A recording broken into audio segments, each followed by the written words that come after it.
Voy a leer trabajando sobre la base de que esto ya lo vimos el martes pasado, para poder entrar en los versículos que siguen.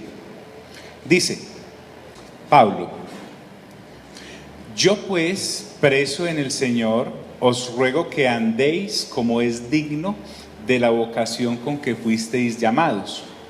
Esa palabra andéis ahí es que seamos consecuentes en nuestro vivir diario con la revelación que hemos recibido de parte del Espíritu Santo en Cristo Jesús, y que por creer en eso vamos a vivir de una manera diferente a la que vivíamos antes.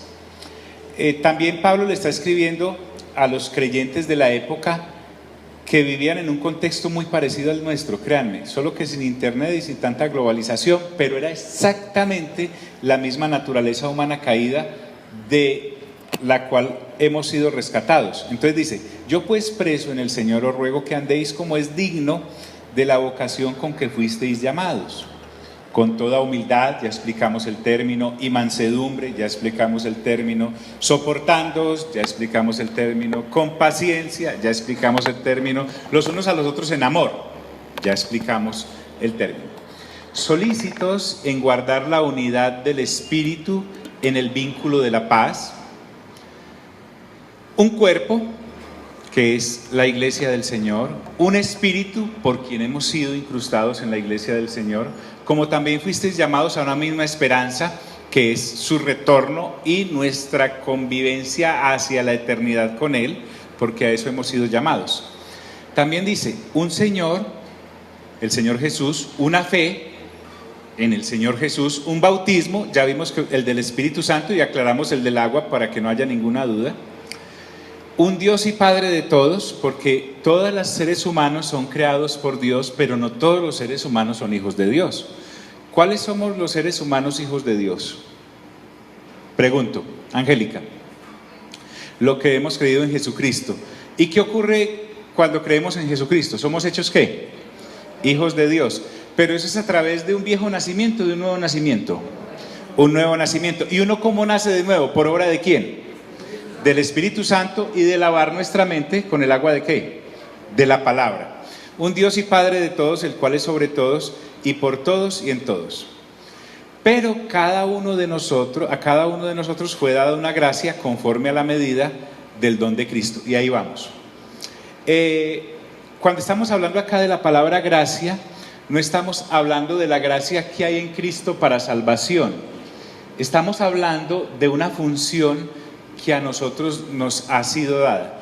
Esta parte del versículo 7 al 16 más o menos es muy importante. Quisiera que le prestara mucha atención esta noche a la situación. ¿Por qué? Porque quiero que me ayudes en algo.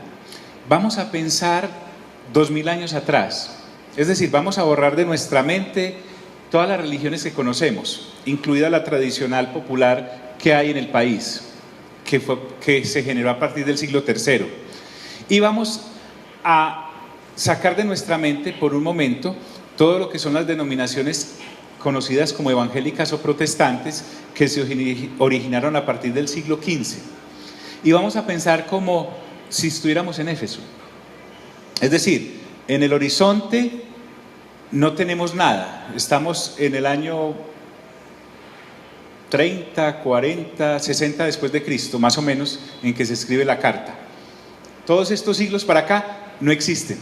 Pablo le está escribiendo a esos creyentes que no tienen en su panorama lo que nosotros sí tenemos 2000 años después, y que como nacimos apenas hace unos años, cuando hablo de unos años son los 82 de Marco Aurelio, los 25 de la doctora, son poquitos comparados con 2000 años que han transcurrido después de Cristo.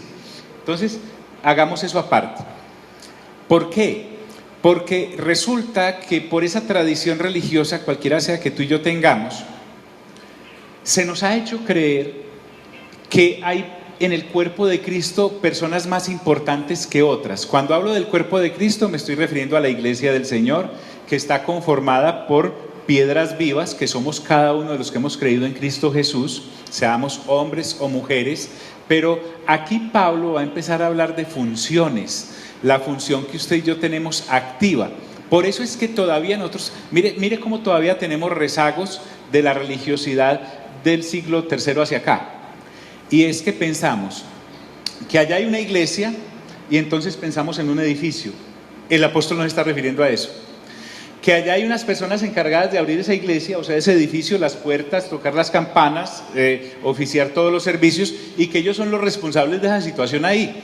Yo soy un consumidor de esa religión, sea cual sea, y simplemente me preocupo por ir cuando abren las puertas de ese edificio a determinadas reuniones, tal vez como esta y otra los viernes. De resto, miércoles, jueves, lunes, sábado y domingo, yo me desentiendo de eso. Si esto se incendia, si esto se cae, si esto se quema, a mí pues sí sufriré mucho si eso llega a pasar, pero como yo no soy el responsable de esa cosa ahí, el apóstol no se está refiriendo a eso. Él va a empezar a mostrarnos que la iglesia del Señor, que somos nosotros el conjunto de creyentes reunidos como piedras vivas, es también un cuerpo. Él viene hablándonos de esa analogía del cuerpo en 1 Corintios capítulo 12, viene hablándonos en Romanos capítulo 12 un poquito, ahora nos habla en Efesios capítulo 4 otro poquito, pero la idea que él tiene es la de un cuerpo, es decir, tú tienes oído, tienes ojos, tienes olfato, tienes tacto, ¿qué más es lo que tiene uno? Gusto, etcétera, pero también dentro de tu cuerpo hay una cantidad de órganos que si no funcionan, pues te mueres. Si tu corazón falla, te mueres. Si tienes un problema renal y no te lo tratan, también se afecta el resto del cuerpo. Si te cortan la cabeza, pues te moriste. Él siempre nos ve como un conjunto, así como tú y yo vemos el conjunto. Ese es Marco Aurelio, correcto, pero Marco Aurelio es un conjunto, hablemos solo de su cuerpo físico, ¿cierto? Que son sus tobillos, son sus pies, son sus rodillas, son sus piernas, su cabeza, sus ojos, sus orejas. Ese conjunto es un cuerpo y además está vivo y forman un solo cuerpo, pero es una cantidad de miembros que le dan vida a ese cuerpo. Quiero que pensemos, eso es lo que quiere transmitir el apóstol. Entonces, resulta que antes de conocer a Cristo nosotros estábamos muertos en nuestros delitos y transgresiones, sujetos a la potestad del príncipe de este siglo, que es el diablo, de este sistema del mundo que por eso una vez el Señor Jesús dijo: dejen que los muertos entierren a sus ¿qué? A sus muertos. Él se estaba refiriendo a que las personas estaban muertas espiritualmente, entregadas a una cantidad de religiones y doctrinas que nada tenían que ver con lo que él era. Y cuando dice eso, también me está diciendo entonces: deje que los vivos vivan con los vivos, o sea, los que han creído en él y están integrados a la iglesia viva del Señor. En ese contexto, Pablo le dice a esos creyentes hace 2000 años, pero también nos dice a los creyentes del día de hoy que tenemos una función. Y nuestra obligación es funcionar en esa función. Dice: pero cada uno de nosotros fue dada la gracia, entienda aquí función, conforme a la medida del don de Cristo. Esta palabra don es regalo de Dios, o sea, Dios el Padre en Cristo Jesús nos ha sido dada una gracia para edificarnos los unos a los otros. Y él pasa a explicar cómo fue la situación. Dice: por lo cual, dice, subiendo a lo alto, llevó cautiva la cautividad y dio dones a los hombres. ¿A qué se está refiriendo acá? Voy a leer este otro versículo también. Y eso de que subió, ¿qué es sino que también había descendido primero a las partes más bajas de la tierra? El que descendió es el mismo que también subió por encima de todos los cielos para llenarlo todo. Bien, entonces, en estos 2-3 versiculitos, el apóstol supone que nosotros ya vimos el capítulo 1, 2 y 3, y me imagino que también piensa que nos leímos todos Romanos y todas sus cartas, y que es el pan nuestro de cada día, no la cosa esporádica de un día a la semana, o un programita o una prédica de alguien. No, él supone que tenemos todo esto insertado en nuestra manera de ser. Entonces aquí está hablando, ¿dónde estaba el Señor Jesús antes de venir a la tierra? ¿Dónde estaba? Entonces me está diciendo, eso de que descendió. Filipenses capítulo 2 lo expresa mejor, no estimó el ser igual a Dios como cosa que aferrarse, sino que se humilló a sí mismo, se hizo ser humano, y estando en la condición de ser humano se humilló todavía más a la condición de siervo, y estando todavía en la condición de siervo se humilló todavía más hasta llegar a la muerte de cruz. Entonces estamos hablando de alguien que viene fuera de la humanidad, que se llama Dios, el Hijo. Entonces dice, Él descendió, y recuerden que cuando Él es asesinado en la cruz del Calvario, pues es sepultado. Y cuando es sepultado, dice Primera de Pedro capítulo 3 versículo 19, que descendió y le habló a los espíritus encarcelados, aquellos que en los tiempos antiguos desobedecieron a Dios. O sea, muy activo aunque el cuerpo estaba ahí en la tumba, en espíritu baja y le habla a todas estas personas que estaban en ese lugar reservado para los desobedientes. Pero no quiero enfrascarme en eso, sino que el apóstol narra esto como si nada, porque él supone que nosotros ya abrimos las Sagradas Escrituras y a nosotros ya no nos asombra hablar de la resurrección, a nosotros ya no nos asombra hablar de la ascensión, a nosotros ya no nos asombra que el Señor Jesús es el dueño de todo y de todos. Entonces, cuando el Señor desciende, no es que está huyendo de una pela del Padre en el cielo, Él baja por su propia ¿qué? Voluntad. Estando aquí en la tierra, no es que Pilato y Herodes lo lograron capturar con un bloque de búsqueda para asesinarlo en la cruz, sino que Él mismo se entregó, porque nadie le hubiera podido colocar una mano encima al Señor Jesús si Él mismo no lo hubiera permitido.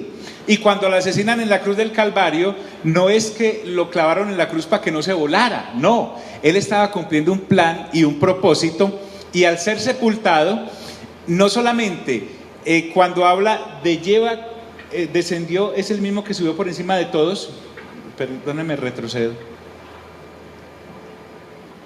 Cuando dice, por lo cual dice, subiendo a lo alto, ya me está hablando de la resurrección y la ascensión, llevó cautiva la cautividad y dio ¿qué? Dones a los hombres. Entonces, imagínense lo siguiente, una persona al frente de una fila larga de gente que había estado presa, y la rescata y va triunfante con ellos, y la gente que lo está siguiendo estaba cautiva, pero ya no está cautiva bajo sus delitos y transgresiones. Entonces, como él es ascendido a los cielos, él asciende a los cielos, dice que le da dones a los hombres para que ellos se sigan defendiendo con esos dones, porque él les dice, les conviene que yo me vaya, porque así podré enviarles otro ¿qué? Consolador. Ahora, los dones los entrega el Padre en el Hijo por el Espíritu Santo. Y el Espíritu Santo es el que Dios usa para entregar estos dones que vamos a ver a continuación. Entonces, da dones a los hombres, dio dones a los hombres. Ya entendemos esos versículos, ¿cierto? Y eso de que subió, ¿qué es sino que también había descendido primero a las partes bajas de la tierra? Ahora, el que descendió, o sea Jesús, es el mismo que también subió por encima de los cielos para llenarlo ¿qué? Todo. Esta expresión es muy importante. Estamos hablando de una plenitud. Cuando dice para llenarlo todo, estamos hablando de plenitud. Esa plenitud solo se da en Cristo Jesús. Porque recuerden que el Padre decidió expresarse hacia la humanidad perdida y hacia la creación caída, decidió expresarse a través de su Hijo. Él es, cuando usted lea la carta a los Hebreos, usted va a ver el regocijo con el que el Padre le permite al Espíritu Santo hablar a través del escritor a los Hebreos de lo que para él el Hijo significa. Dice que es superior a los ángeles, porque a ningún ángel se le dijo, ven y siéntate a mi diestra. Correcto. Cuando él habla de Jesús como el apóstol de todos nosotros, habla como el príncipe de los pastores, habla como el maestro de los maestros, el evangelista por excelencia de todos los evangelistas, y él se deleita. Recuerden esas palabras que nos las sabemos, solo que hay que colocarlas en el contexto que es. El Señor Jesús sube de ser bautizado en el Jordán, porque Juan el Bautista le dice, no Señor, bautíceme usted a mí, y el Señor Jesús le dice, no, hagamos esto para que cumplamos, para que no le demos de qué hablar a la gente. En el momento en que él sube del Jordán, una voz del cielo dice, Este es mi ¿qué? Mi hijo ¿qué? Amado. En él tengo ¿qué? Complacencia. O sea, el Padre se complace absolutamente en el Hijo. Y el Hijo se complace dándole gusto al Padre. Y el Espíritu Santo se regocija en que eso sea así. Pero a la vez, Él, que llevó cautiva la cautividad, es decir, liberó una cantidad de presos y presas que éramos usted y yo, quiere equiparnos con unos dones que vienen del cielo para lo siguiente. Dice: el que descendió es el mismo que también subió por encima de todos los cielos para llenarlo todo. Y Él, está hablando de Jesús, ¿él mismo qué? Constituyó. ¿Qué dicen otras versiones? ¿Qué tienen ahí? Estamos en el 4:11. Ha hecho.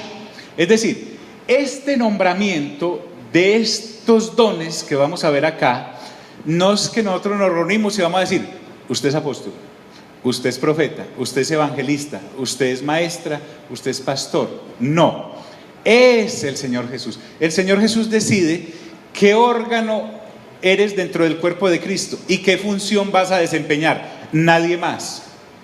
Entonces dice: y Él mismo constituyó a unos, ¿qué? Apóstoles. Vuelvo y les digo, como venimos con el cuadrito ahí de la última cena en que están los 12 apóstoles, el Señor Jesús nos dice: no son sino esos. Sí, esos son los iniciales, pero indudablemente habrá otros apóstoles que Dios le dará a la iglesia en la siguiente generación, Pero también hagámosle un reconocimiento a los 12 apóstoles. El Señor Jesús en Marcos 3:14 constituyó esos apóstoles, porque dice que pasó toda la noche orando y después los llamó y dijo: usted, fulano, sutano y mengano, vengan y los voy a enviar. Apóstol significa enviado. Ahora, cuando Él los envía, ¿qué los envía a predicar? La ley de Moisés. Le dijo: vayan por todos los lugares y díganle a la gente, ¿el qué del qué se ha acercado? ¿El qué? El reino de los cielos se ha acercado. Les dio muy bien la comisión. Entonces los apóstoles reciben la revelación por el Jesús revelado, que estaba encriptada en todas las profecías del Antiguo Testamento. Por eso dice que somos edificados sobre el fundamento de los apóstoles y de los profetas. A eso se refiere. Pero sigamos hablando de esto. Él dice: Él mismo constituyó, porque en sí el ministerio no es un fin, es un medio. Ay, qué rico ser apóstol y ya. No. Vamos a ver para qué sirve. Dice: Él mismo constituyó a unos apóstoles, ¿a otros qué? Profetas, ¿a otros qué? Evangelistas, ¿a otros qué? Pastores y maestros. Ahí menciona 5 dones. 5 dones, ¿correcto? 5 nomás, no son los únicos. Pero les digo yo, empapemos esto con Romanos 12, con 1 Corintios capítulo 12. Alguna vez alguien me enseñó para grabarnos estos 5 dones en los dedos de la mano. Saque su manito. Y dice, y cierre estos. Dice que el apóstol es este. Miren lo que uno puede hacer con este dedo. ¿Cómo se llama este? Anular. Pulgarcito. Es que yo me pastelé toda biología. Entonces, ¿el qué? El pulgar. Observen que este es el único dedo que se mueve sobre los otros, ¿o no? Entonces, el apóstol, no se dejen asustar por esa palabra, significa enviado, más conocido como el misionero. Es el que abre la brecha de una obra, es el que abre la brecha de la predicación del evangelio. Pero miren el dedo que sigue, ese sí no se mueve sobre los otros, muy difícil, ¿cierto? Es el que ¿qué? Es el que señala, el profeta señala el camino. Este es el ¿qué? El del corazón, ¿sí? Es el evangelista, el que causa un impacto en las personas, el que habla de él, del Señor. Y está el pastor. Recuerden que el pastor debe ser suavecito. Miren que este es el dedo del maquillaje, ¿o no? Me fascina este ejemplo. Hágase con este y verá que raya. Con este se saca un ojo, con este más o menos, pero con este es el dedo sin la fuerza. No tiene casi fuerza, pero tiene toda la perseverancia. ¿Por qué? Porque el pastor tiene que ser suave. Recuerden, es pastor, no arriero. Sí, no arriero, estamos pastoreando, no arriando ganado.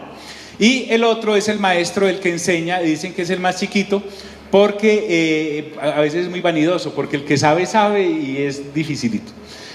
Sin embargo, veamos algunos principios sobre estos ministerios. Pareciera que los primeros tres, hablemos de una iglesia universal, que son todas las iglesias locales que hay sobre la faz de la tierra.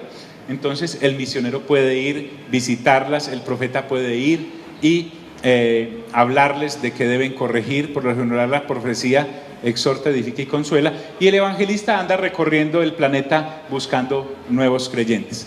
Pero por lo general, lo que es el pastor y el maestro se dan en las iglesias locales y son dadas para cuidar y edificar la congregación local. ¿Voy bien hasta ahí? ¿Voy bien hasta ahí? ¿Me están siguiendo? Hay también un ejemplo muy interesante. En la antigüedad y aún hoy en los campos hay una cosa que se llama aventar el trigo. Al trigo hay que quitarle una cantidad de pelusas y cascaritas. Entonces hacen el morrito de la siega y lo hacen en un lugar donde ventee, y usan una cosa que se llama el aventador. El aventador es un rastrillo de 5 garfios, ¿sí? Avientan el trigo, la paja se la lleva el viento y el trigo cae. Correcto. Entonces da la idea de que estos 5 dones, estos 5 ministerios, es como si nos tomaran a nosotros, que somos la grey del Señor, nos levantan, con su enseñanza se llevan toda la paja y todas las malas enseñanzas que puedan estar afectándonos y dejan lo que realmente es. Entonces, él mismo constituyó a unos, ¿qué? Apóstoles. ¿Cuál es el apóstol? El que se mueve sobre todos. Profetas, el que señala.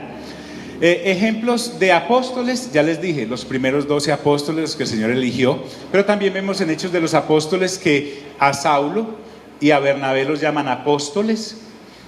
También hay profetas diferentes a los del Antiguo Testamento, que son los profetas mayores y menores, pero encontramos en Hechos de los Apóstoles, por ejemplo, a Agabo, que señalaba situaciones específicas del momento cotidiano de la gente. Entonces, Isaías me está hablando de una profecía vasta, 66 capítulos, o Abdías me está hablando, por ejemplo, en un solo capítulo. No significa que sean los profetas del Antiguo Testamento mayores y menores porque eran mayores de edad, unos tenían cédula y otros no, sino por la extensión del material. Mayores, por ejemplo, como Isaías, muchos capítulos, Jeremías, Ezequiel, el mismo Daniel, y están los profetas menores, que son los de poquitos capítulos. No es que eran más importantes, sino por la extensión del material. Pero también había profetas, y hay profetas en cada una de las épocas, que sin violentar las Sagradas Escrituras, jamás, ni un apóstol puede ir más allá de lo que la Escritura dice, un profeta profetizar más allá de lo que la Escritura dice, lo mismo un evangelista anunciar otro reino que no sea el que la Escritura dice, y un pastor y un maestro enseñar o pastorear fuera de lo que la Escritura dice.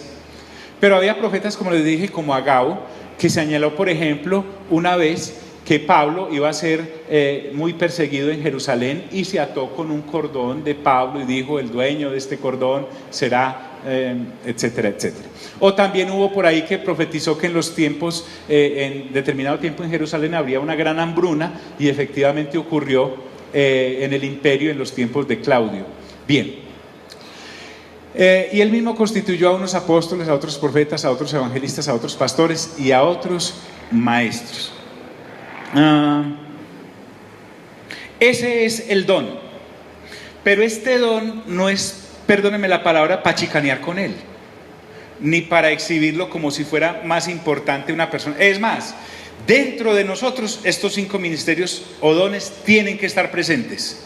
Pero como venimos de una religiosidad en que solo había una persona ya diciendo las cosas y haciendo las cosas, y los demás como si fuera un auditorio de consumo, a ver qué es lo que dan ahí, cuál es la película, a eso no se está refiriendo el apóstol cuando se escribe la carta a los Efesios. Se está refiriendo a que somos un cuerpo vivo conformado en parte por 5 dones, de los cuales va a hablar a continuación, y enseguida nos dice cuál es el fin de esos ministerios o de esos dones. Dice, versículo 12, esos 5 ministerios tienen una finalidad, y es perfeccionar. Perfeccionar. Aquí la palabra perfeccionar también es equipar. Es como cuando usted va a escalar. Usted no puede ir a escalar como James Bond con corbatín y todas esas cosas para subirse a la montaña. No, a usted le entregan un arnés, le entregan unas botas especiales para subir ese risco, le entregan unos guantes. De la misma forma, Pablo nos quiere decir a nosotros que los ministerios son para equipar a los miembros del cuerpo de Cristo con la revelación específica y la gracia que Dios les haya dado del reino para que la gente sea perfeccionada o sea equipada. Tiene varias facetas esta finalidad. Mire, a fin de perfeccionar ¿a quiénes? ¿A quiénes? Vuelvo al punto. Recuerden que estamos hace 2000 años, no hemos pasado por esa época de religiosidad en que escogen a una señora o a un señor después inclusive de muerto y pasa por un proceso de canonización en la cual le da un ser humano un certificado para que por allá en una parroquia, en cualquier lado, empiecen a vender estampitas y medallitas de señor o de esa señora. No está hablando de eso, está hablando de que santo es ¿qué? Apartado, gente que se apartó del sistema del mundo. Sí, hoy por ejemplo estaba haciendo una diligencia bancaria y me encontré con un conocido de hace mucho tiempo. Estábamos ahí en la fila. Me dice, ¿qué estás haciendo aquí? Le dije, no, pues aquí usando el sistema. Ah, sí, entonces pensó que era el computador, algunas de las cosas del sistema. Y seguimos hablando otro poquito y le dije, no, es que el sistema está caído. Y le empecé a hablar y le hablé del reino y todo ahí en 3 minuticos. Él se fue con su viaje. Yo no sé si el Señor se lo vaya a dejar madurar o no, pero yo le entregué lo que sé del reino en 3 minutos. Entonces dice, a fin de perfeccionar a los santos, o sea, a los apartados, para la obra del ¿qué? Del ministerio. Hay un ministerio. Tomemos el ejemplo de nuestra sociedad en cuanto a gobierno. Hay ministro de Relaciones Exteriores, hay ministerio de tal cosa, hay ministerio de tal cosa. Pero aquí el ministerio del cual me está hablando es que el Padre, el Hijo y el Espíritu Santo tienen un sistema de gobierno y nos ha dado a nosotros el ser ministros, o sea, administradores, representantes de la gracia que nos ha sido dada para perfeccionar y equipar a los que han creído. Entonces dice, a fin de perfeccionar a los santos para la obra del ministerio. Entonces aquí se quita de plano que unos son los que se paran aquí a enseñar y otros somos los que nos sentamos aquí solo a aprender y hasta ahí. Y siguiente nivel y pasa un año y entonces ya vamos en segundo año y en tercer año y en cuarto año y un día salimos egresados de teólogos y másters intelectuales. No, está hablando de funcionar. El cuerpo está funcionando.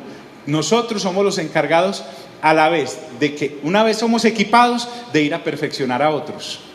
Por eso Pablo, observe que habla, vamos a verlo sobre todo en Romanos, que cuando se despide le dice a fulanito de tal y a la iglesia que está en tu casa.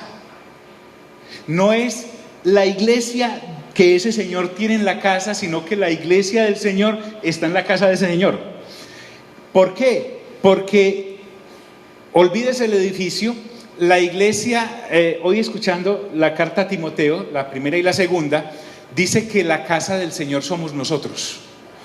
O sea, Dios habita corporalmente en su iglesia y la iglesia está conformada por las piedras vivas que somos nosotros. Entonces dice, a fin de perfeccionar a los santos para la obra del ministerio.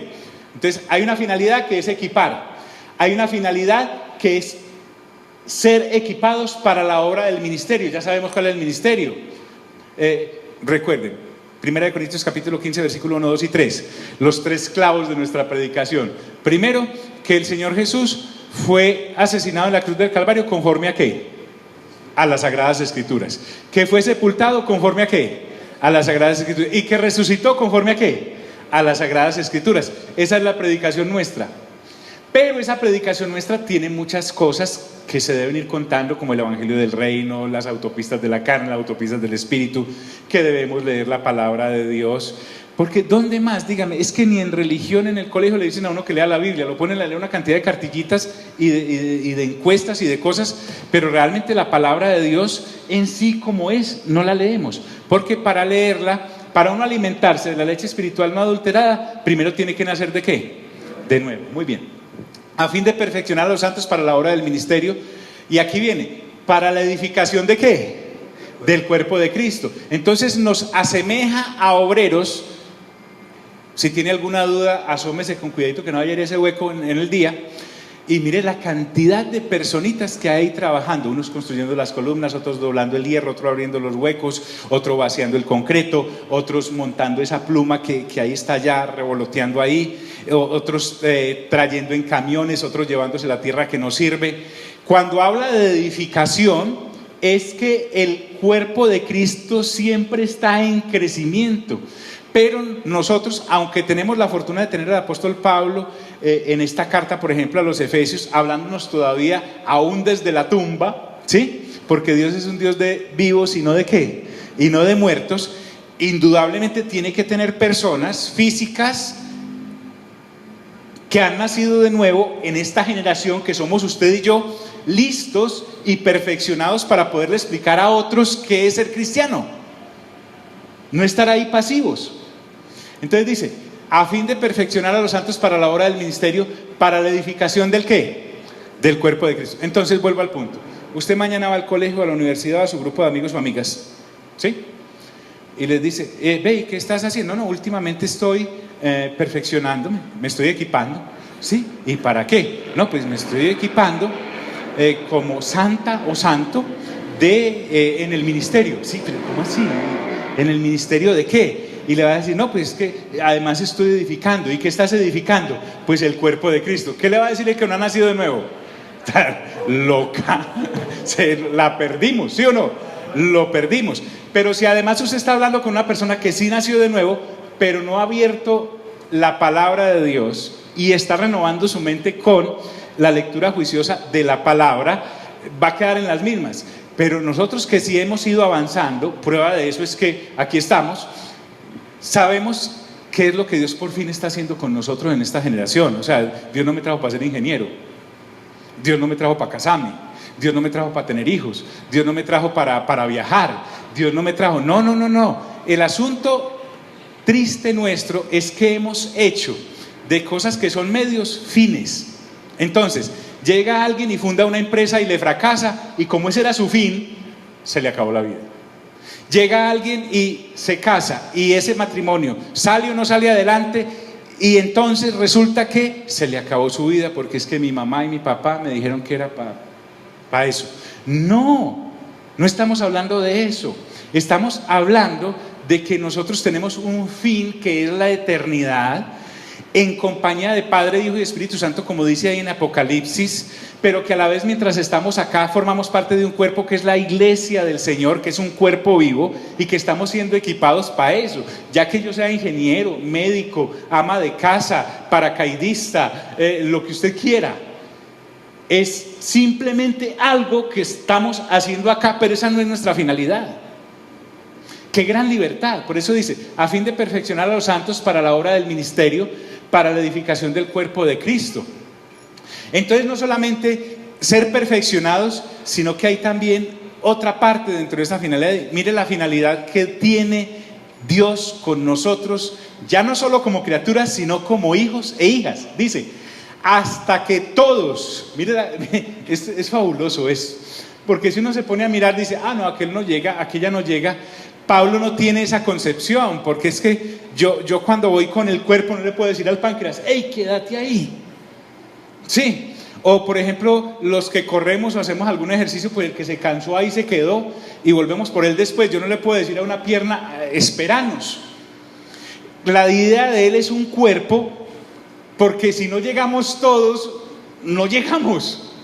Me haces falta para poder llegar a. Entonces Pablo dice, hasta que todos lleguemos a la ¿qué?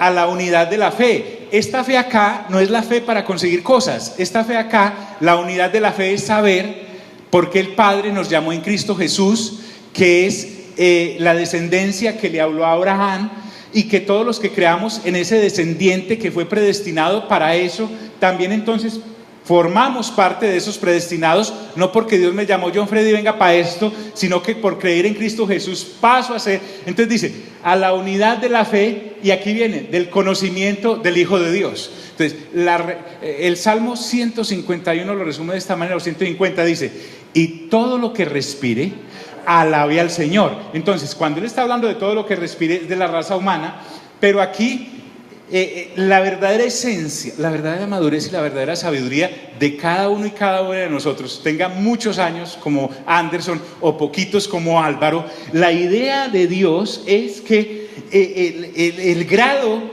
de madurez, la gran relación que el Creador quiere que tengamos con Él, y ahora que es nuestro Padre, es que conozcamos a su Hijo. Y conocer a su Hijo implica conocer cuáles son las inmensas riquezas inescrutables que Dios decidió colocar en Él. Y recuerden que riquezas, ya no lo escribimos con el signo peso, sino que esa es la menor de las riquezas que el Señor Jesús nos viene a ofrecer. Es saber que Dios decidió habitar plenamente con la humanidad en Cristo Jesús nuestro Señor. ¿Sí me hice entender hasta ahí? Entonces, nuevamente, yo no le puedo decir, entonces David se quedó, este riñón se quedó.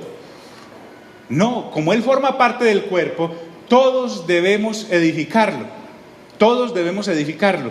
Y yo no puedo decir, es que aquí estamos los avanzados. Lo que pasa en los grupos de estudio teológicos y bíblicos, que, ve, ¿y vos en qué estás? En primero de teología. En segundo de teología. Entonces los de primero es como cuando estábamos en derecho nos decían los primíparos, y los que iban en sexto año nos gozaban. Pero entonces uno quería llegar allá para gozarse a los que estaban empezando. No, aquí vamos todos juntos y vamos juntas y te esperamos lo que sea necesario, pero no mientras despiertas, sino que te despertamos con el aventarlo con nuestros dones que Dios nos ha dado. Ahora, esos dones tienen que ser ciertamente centrados en el Evangelio del Reino. Yo no me puedo poner en mi apostolado, en mi carrera profética o evangelística o de pastor o de maestro, a hablar lo que a mí me dé la gana. Es que yo ya, todo lo que yo hable fuera del reino, después ahora que nosotros hemos nacido de nuevo y no se circunscriba a lo que es el evangelio revelado de Cristo Jesús del reino, es pura carne, y no hay derecho a que nosotros todavía sigamos enseñándole carne a la gente. Y carne no es solamente las autopistas pecaminosas, no, carne es todo lo que venga del intelecto caído, queriendo hacer pertenecer la gente a grupitos en favor de otros seres humanos y no de Dios y del conocimiento del Hijo de Dios. Eso es teso. Entonces dice, hasta que todos lleguemos, miren, tuvimos que subdividir ese versículo 13 en varios. La parte A dice, hasta que todos lleguemos a la unidad de la fe y del conocimiento del Hijo de Dios. Es como, Pablo está como escalonando un Lego. Él no puede, en la medida en que va subiendo, va mostrándonos otra faceta de ese equiparnos. Ese conocimiento del Hijo de Dios también implica llegar a la estatura, dice, a un varón perfecto, a la medida de la estatura de la plenitud de Cristo. Cuando me habla de varón perfecto, indudablemente está hablando del cuerpo. Y recuerden que el Señor Jesús dijo, nadie es superior a su maestro, pero el discípulo puede llegar a ser igual que su maestro. Entonces, el Señor Jesús indudablemente no nos está diciendo que quiere que nosotros seamos dioses.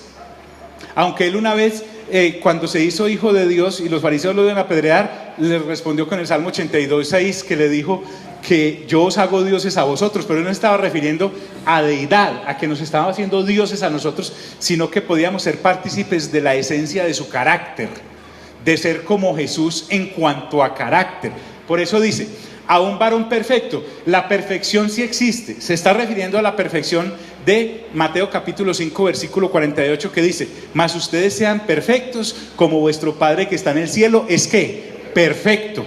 Entonces, nosotros somos perfectos porque hemos recibido la naturaleza de la nueva creación. Somos el poema de Dios en Cristo Jesús. Somos una creación nueva. Y por eso dice, a un varón perfecto. Pero ¿hasta dónde debo llegar? Dice, a la medida de la estatura de la plenitud de Cristo. O sea, la idea es que cada uno de nosotros, como órganos, al integrarnos, al ver la iglesia como tal, veamos la estatura de la plenitud de Cristo. A esa perfección es que nos quieres llevar, a esa perfección de unidad. Porque recuerden que en el versículo anterior habló de una unidad, si mal no estoy. Hasta que todos lleguemos a la ¿qué? A la unidad de la fe. Entonces no está hablando de una perfección de no nos equivoquemos. No, está hablando de una perfección de madurez en cuanto a carácter, en que usted y yo tengamos, por eso tuvimos que subdividir tanto estos versículos. Hay un para qué también. Te resulta que vino y llevó cautiva la cautividad, y estando en los cielos dio dones ¿a quiénes? A los hombres. Y nos dice cuáles dones: apóstol, profeta, evangelista, pastor y maestro.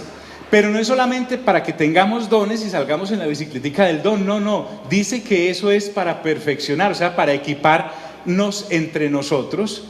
Pero también viene que a un varón perfecto, y hay un objetivo: para que ya no seamos niños fluctuantes. Me está diciendo que yo debo llegar a la madurez de la plenitud de la estatura de Cristo. Quiere decir también que hay un periodo mío en la niñez en que estoy ávido de enseñanzas. Pero resulta que esos 5 garfios del aventador de Dios son para que los niños maduren, no para que se queden niños y entonces estén siendo llevados por cualquier viento de doctrina. Esto implica madurez. ¿Por qué? Porque en el evangelio de las añadiduras a uno no le importa sino la añadidura como tal. Entonces a mí me hablan de la palabra doctrina, que es lo que el alimento correcto, la leche espiritual no adulterada con la que debo ser edificado. Si yo voy detrás de la licuadora, a mí no me importa si allá me están hablando de cualquier espíritu, de cualquier deidad. Yo voy es por mi licuadora, correcto. Pero cuando a mí ya me empiezan a hablar de doctrina, me están hablando de qué clase de alimento estoy comiendo. Es como cuando usted empieza realmente a comer sano. Usted ya ve ahí, pues no sé, la empanada de tacón alto toda grasosa, ¿cierto? Y ve la ensalada, y un niño fluctuante dice: 10 empanadas de esas, porque lo que yo quiero es darme gusto. Pero usted sabe ya conscientemente de que eso lo mata, ¿o no? ¿Sí o no? Y sobre todo si trompa, oreja y todas las cosas, ¿cierto? Pero usted ya ve la ensalada, ve la ensalada y dice: pues esta es la que yo me debo comer, porque es que eso es lo que me edifica. Y dice: para que ya no seamos niños fluctuantes, llevados por doquiera de todo viento ¿de qué?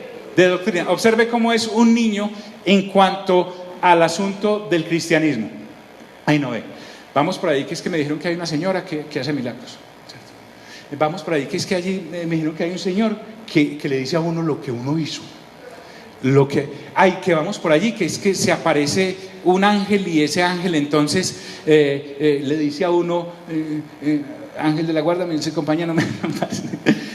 Cuando uno está equipado realmente con el evangelio del Señor, que lo lleva a uno a madurar, se me puede aparecer el mismísimo diablo disfrazado de ángel de luz, pero entonces yo ya tengo Gálatas acá, y dice: y ese ángel o ese señor o esa mujer o ese hombre, por iluminado que sea, me está diciendo algo contrario al evangelio del Señor Jesucristo. La única forma en que yo me puedo dar cuenta es si se me aparece y me dice algo contrario a las Sagradas Escrituras, yo digo: ese no es. Yo tengo mis serias dudas en cuanto a esa actitud de Juan, que era un apóstol maduro, encarcelado por el evangelio del Señor Jesús allá en la isla de Patmos. Si él, ante esa revelación, yo le voy a preguntar eso cuando lo vea: ve, vos te le inclinaste al ángel porque de verdad estabas completamente humillado, o estabas probando a ver si era un demonio el que te estaba dando una revelación que no era. Porque si era un ángel caído, le hubiera aceptado la adoración, ¿o no? Entonces, si a mí se me aparece un ángel y me dice: adórame, o se me aparece supuestamente la mamá del Señor Jesús y me dice: adórame, yo soy el camino al Padre, yo inmediatamente sé: no, el único camino al Padre es el Señor Jesús, ¿sí? Si a mí un ángel me dice que lo adore, este es de los caídos, ¿no? Pero eso lo tengo aquí por haber renovado mi mente con la lectura de ¿qué? Pero si no sé nada de esto, si este libro para mí está cerrado y solo tengo una fe loca, parece una canción del que falleció, ¿cierto? Para que ya no seamos niños fluctuantes, llevados. ¿Quiénes han ido al mar? ¿Han visto siquiera Discovery? Pues bien, las olas van y vienen. Hay personas así en la vida espiritual, van y vienen, no tienen estabilidad. Usted entonces sabe para qué es para qué son los dones: para que ya no seamos niños fluctuantes, llevados por doquiera de todo viento de doctrina.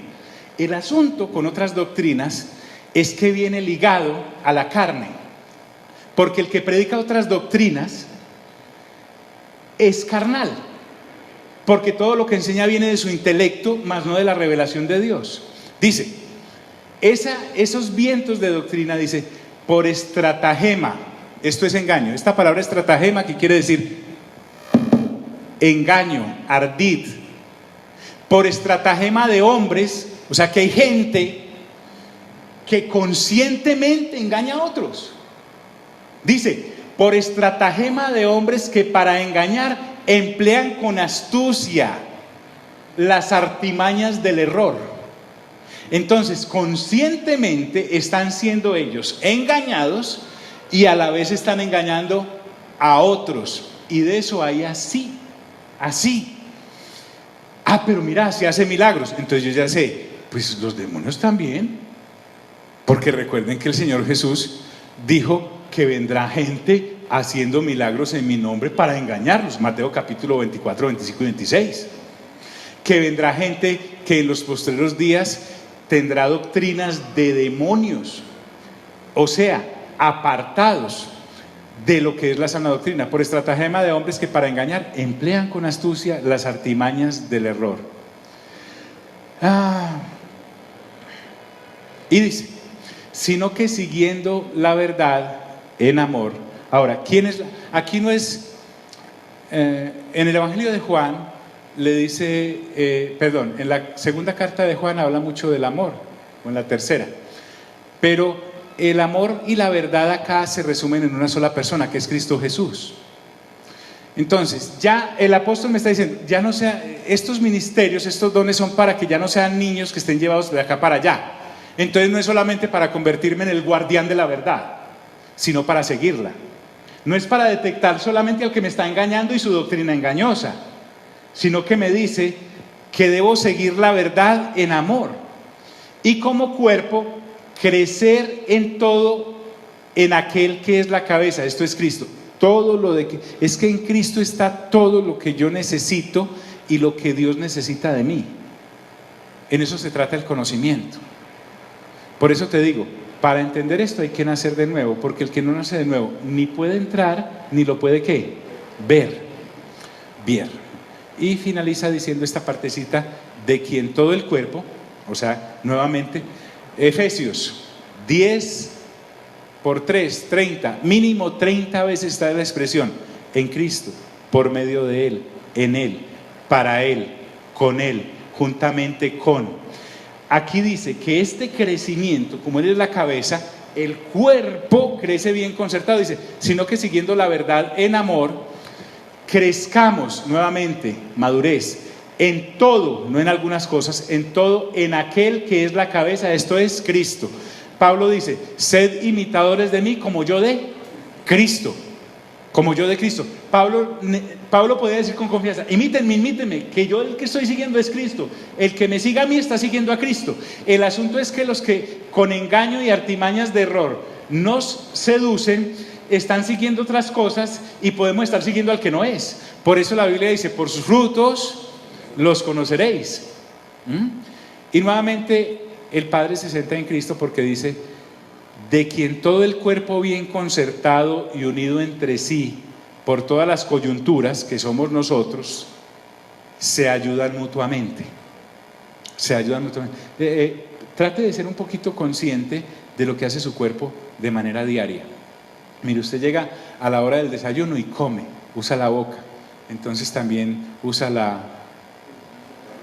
faringe y pasa al esófago, al estómago, y ahí todos los jugos gástricos disuelven todos esos alimentos y los mandan al torrente sanguíneo y lo alimentan, y el mismo cuerpo. Mire qué tremendo. No es solamente la oreja esa que se comió, ¿cierto? Dice, de quien todo el cuerpo bien concertado y unido entre sí por todas las coyunturas que se ayudan mutuamente. Cuando yo te empiezo a ver como parte del cuerpo, hay algo que cambia en cuanto a mi aprecio por ti. El cuerpo está diseñado para que ningún órgano se lleve la gloria. Lo mismo la iglesia.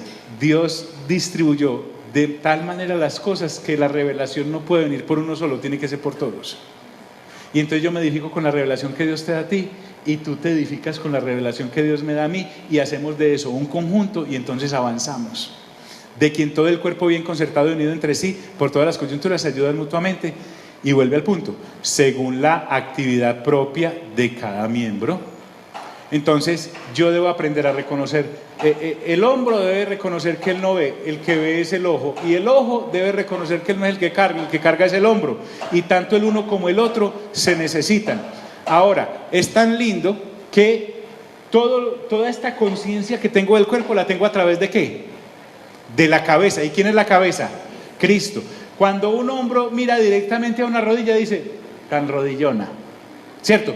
Pero cuando un hombro mira a través de la cabeza a la rodilla dice, hasta bonita que quedó. Entonces cuando yo maduro y me obligo a aprender que te tengo que ver es a través de Cristo, todo mi perfil de apreciación hacia ti cambia.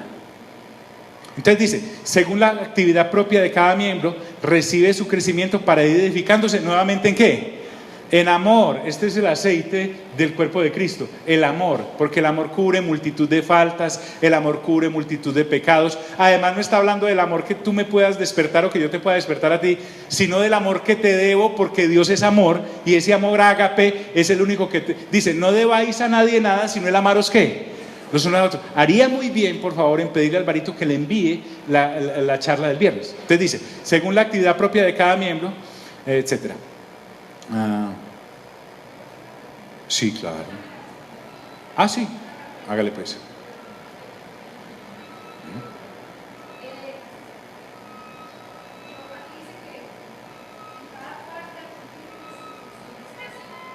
Sí, sí, sí, sí.